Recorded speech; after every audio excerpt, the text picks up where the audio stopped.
wondering whether or not we was going to be able to get the system up to have this up, because we've already been through two situations where the PowerPoint wasn't able to be pulled up right away. And I made the joke, BJ, I said, if we run into problems with something, we'll get BJ to get some puppets together. And we'll use puppets to get through the lesson or anything. But as I was looking through some possibilities on some of the reasons why the one talented person buried the talent, and again, fear was the biggest one that I come up with, but also, could he have been jealous because he only got one talent? This guy got more than I did. How come? Well, if he's going to be that way with it, I'll just bury it. And then also, maybe it was anger that he didn't get more than just the one, and said, well, I'll just give it back to him. Maybe next time he'll understand that if he wants more, he's going to have to give me more. But the fear was the biggest one, because again, like we were talking about, fear that he wasn't going to be able to give him a proper return on his investment, or fear that he wasn't going to invest it maybe in the things that he would have wanted him to invest it in. But irregardless, there could have been a big amount of fear involved in that. There's a quote that I found. It's from Henry Van Dyke. I don't know who that is, but it speaks to this. It says, use what talents you possess. The woods would be very silent if no birds sang there except those that sang the best. So that point is, whether you're the best, which you're probably not, you still use that talent. Absolutely. Faye's brother-in-law, and I guess my brother-in-law too, that was married to Faye's sister, he cannot carry a tune in a bucket with a lid on it. But I can guarantee you, when we're singing in the congregational singing, he's singing with everybody else. Even though he may not have the ability, he knows the responsibility and the accountability that he's got to God, and he does use that. This came up last year sometime, and I gave it some thought, but I kind of wondered, there's probably a lot of things because it was a human, but I wondered if it was a little bit laziness. So he buried it, didn't have to do any work. Of course, he didn't lose any money, but he didn't have to do anything either. That's true too. And the master, a few verses later, he brings that out about that. And you're absolutely right, Kevin. Thank you. Yes, sir. Gary, I think it's interesting, and BJ brought this out at the beginning, the word entrusted. If you go to the man who had 5 talents, when he acknowledges the master, he says, what you have entrusted, same word, he uses that word. And then the 2-talent man, what you have entrusted me, here's what I've done with it. But that word is absent from the response of the 1-talent man. And really I think this comes down to what the heart of this is a lesson on faith. Jesus is trying to teach them, just like I think this lesson now is, he's trying to teach us about the kind of faith that God demands, really, what it takes to be pleasing to God. This whole context is about being ready for his second coming. And in another context, Jesus wondered if when he came, he would find faith on earth. So I think the heart of the matter is just that, the heart. The 1-talent man, his heart wasn't right with God. He lacked the faith that was pleasing to God. Therefore, that lack of faith really affected the way that he used his talents. And I think that's the same with a lot of folks today, and I guess it always has been. God requires us to have faith in order to come to him and be pleasing to him, Hebrews 11:6. And so I just think that, as we consider why this 1-talent man may have done that, he certainly was afraid, and fear is a lack of faith. And so I think it was just a great lesson on faith here. And his misperception of the idea of something being entrusted to him. He just didn't understand that concept. And part of what I'm not trying to paraphrase what Mike was saying, but again, was his heart right? And one of the things that we've already looked at also along with that is, you remember, we know that he probably had more than 3 servants, but he called these 3 servants in and gave him his goods to be responsible for. So the master saw he had the ability, or he wouldn't have given him the 1. But then, as Mike was bringing out, was his heart right in the way that he used it? Obviously not. But again, that goes to us as well. What are we doing with the talents that God has given us? Are we using them? Are we burying some of our talents as well? Into your heart, you can also play the part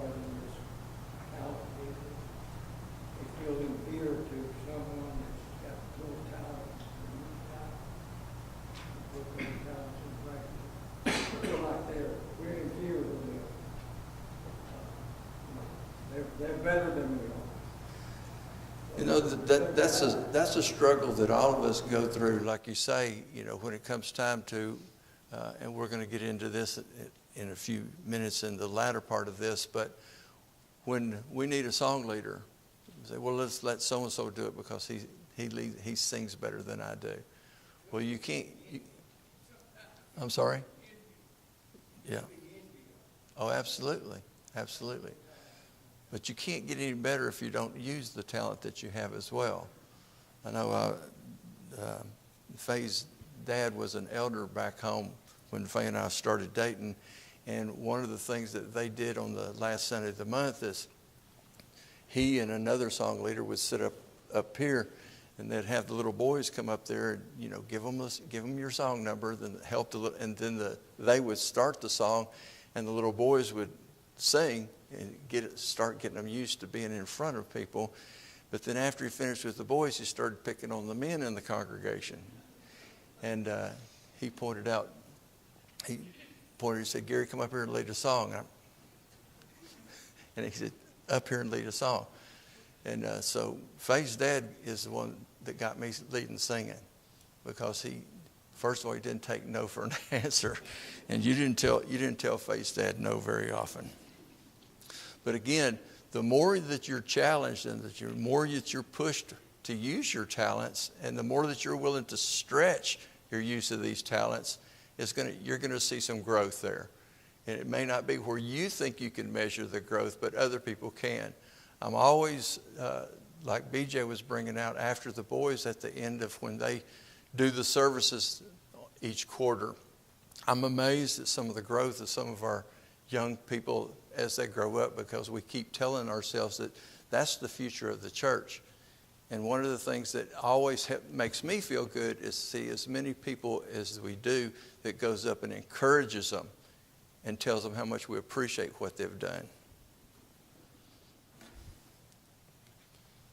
Verse 19 says, after a long time, the Lord of those servants came and settled accounts with them. The key part right there, settling an account with them. And that's something that we all have to understand, that someday we're going to have to give an account for the talents that we had been given as well.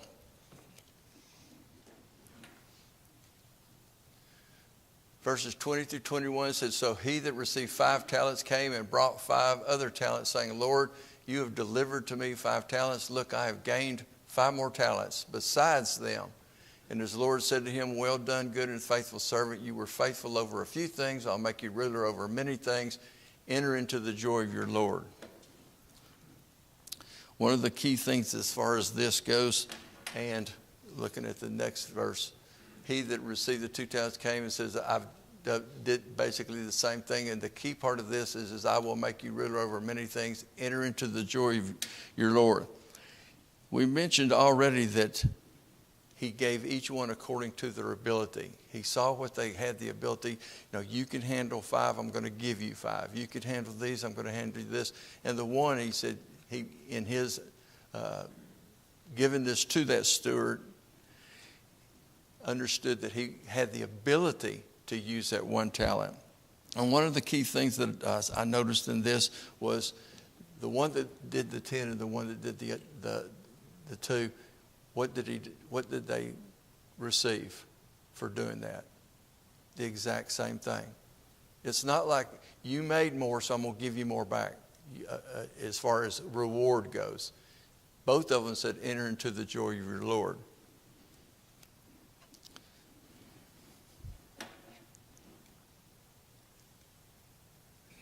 Wait, I need to go back one. It says, then who would receive the 1 talent came and said, Lord, I knew you to be a hard man, reaping where you have not sown, gathering where you have not scattered seed, and I was afraid, and went and hid your talent in the ground. Look, there you have what is yours.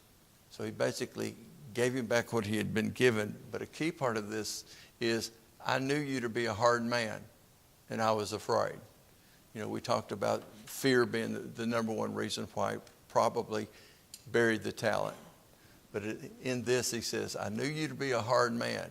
So the fear was already built in because he knew of his reputation of that he's going to expect something from me. I'm going to have to do something.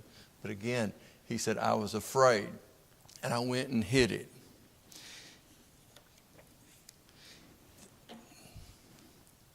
In verses 26 through 27, it says, but the Lord answered and said to him, you wicked and lazy. Again, Kevin, that brings out what you were talking about there. Lazy servant, you knew that I reap where I have not sown and gathered where I have not scattered seed. So you ought to have deposited my money with the bankers, and at my coming I would receive back my own with interest. So, I mean, the expectation, again, when the master gave the talents to the servants to be stewards of those and to take care of them and to use them appropriately, even though we brought out where he did not tell them what to do with them, the expectation was there. It said, you should have deposited my money with the bankers so that I could at least got the interest off of it. You know, you didn't have to double it, but you at least should have been able to give me the interest from it.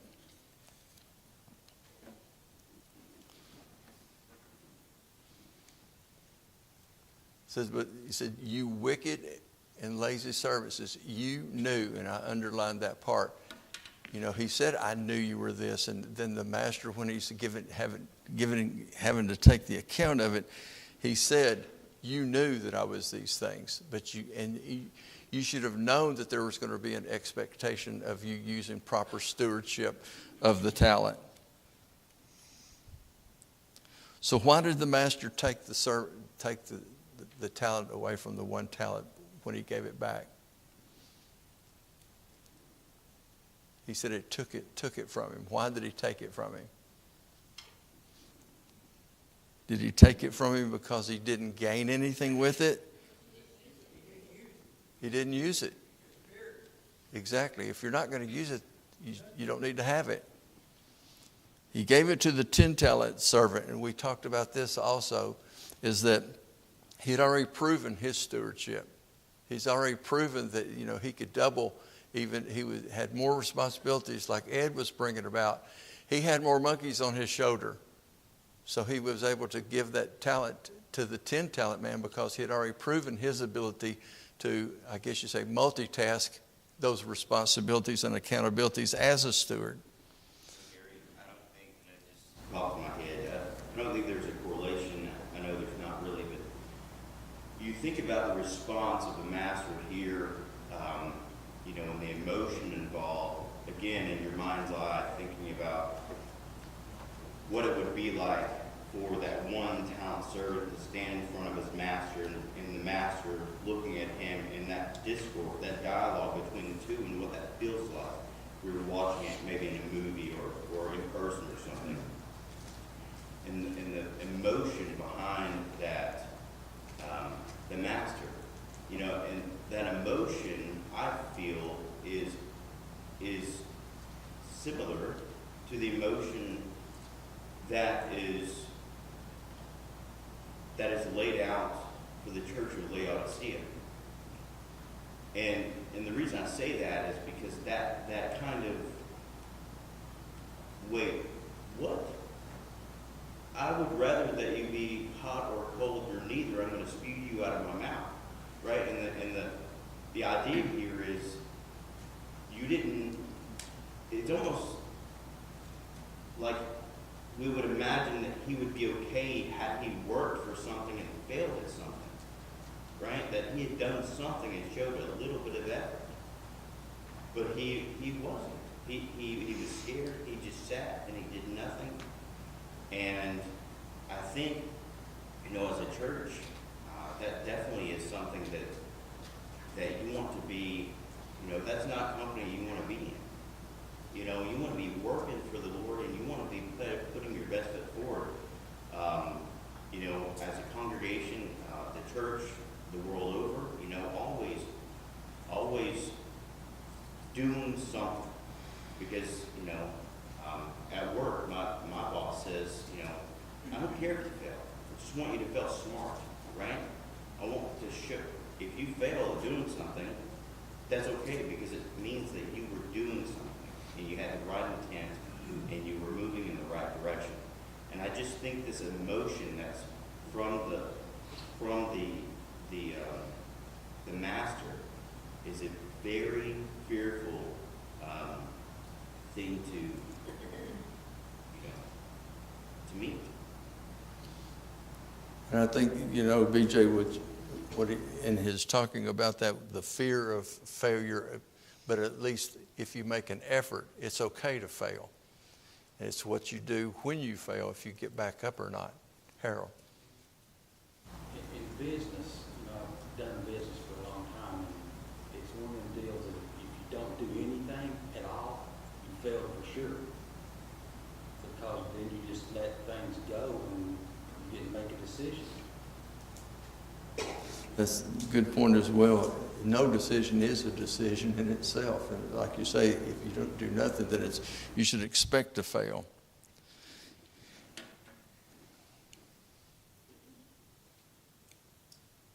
In verse 30 it says, "And cast the unprofitable servant into outer darkness. There will be weeping and gnashing of teeth." So why was he cast out? Because he didn't do anything. Exactly. He didn't even try. He called him unprofitable. And several of you have already brought out that point as well. You can't profit if you don't try. If you just put it in the ground, then you should expect no growth.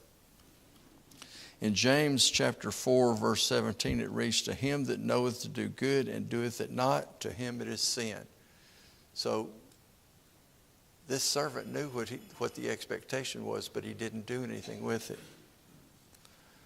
We're not going to touch on I said that there was 2 scriptural references that I at least wanted to touch base on as far as to bring out that gives us a better understanding of stewardship of talents. And the other one is 1 Corinthians chapter 12 through 27, when it's talking about the talents, about the unity and diversity in one body. Some of the key points on this is, "For as the body is one and has many members, but all the members of that body, being many, are one body." And then it talks about if the foot should say, "I'm not the hand, I'm not of the body." If the ear should say, "I'm not an eye, so I'm not of the body," is it therefore not part of the body? Well, that's the same thing that many of you have already brought out about talents. Well, I can't lead singing, so I'm not going to do anything. Well, then that may not be what your talent is, but you still have a responsibility to use what you can. That would be like saying, "Well, since I'm not going to be a song leader, I'm not going to do anything." Or if one that waits on the table but can't teach, or one that can teach that doesn't feel comfortable leading a public prayer. But they're still part of the body here at Eastside as well. And if all of our members here in our congregation had the same ability but didn't have a specific ability, then what would our worship services be like? Now, I'm sort of glad to know we've got 5 minutes left, because this is the part where you're going to be challenged. I did want to bring this out. Just as each of us has one body with many members, and not all members have the same functions. That's in Romans 12:4. Some of us have the ability for praying, or praying with others, singing. Look right here, what is your talent? Teaching, encouraging. And as I mentioned, our young people really know what that's all about. Helping the elderly, writing cards and letters. I do not like to write, so that's a big difficult thing for me. Meals for the needy. Listening, just listening to somebody that has a problem or something that they'd like to run an idea by you. Volunteering, different things that you can do as well. Now, this is the key part I want to make sure we cover this today. Paul Perry has this form, and many of you have already got that form when you started attending here at Eastside. Paul probably gave you this form. And this is one that he gives to new church members, and he keeps it as a reference that Paul and the deacons and the eldership, we use what you put on this form that you're willing to do as far as when we start making up our works here at Eastside. And I took this form. I know you can't read that up there, so I broke it down some. This part right here, participating in services. You can look, are you willing to preach, present a Wednesday night lesson, lead singing, opening prayer, closing prayer? Would you preside over the morning communion or evening? Would you serve the Lord's Supper, read scripture, make announcements? Would you work as an usher to help people find a seat? Would you stand at the front door and greet people when they come in, prepare communion, pick up used communion cups after services, run the audio video group in the back? From an educational standpoint, we've got 2 educational deacons. They rely on what you put in here. Are you willing to teach a class? What age? Assist teacher age, what class? Would you be a substitute teacher? Would you teach VBS? Would you assist in VBS? Would you help teach other trainers, teachers? Would you work on bulletin boards? Working on the bulletin boards is something that maybe not everybody sees. Then the next one, again, we've already did this one, the youth. Would you host a youth devotional in your home? Would you help with the youth devote? Just help.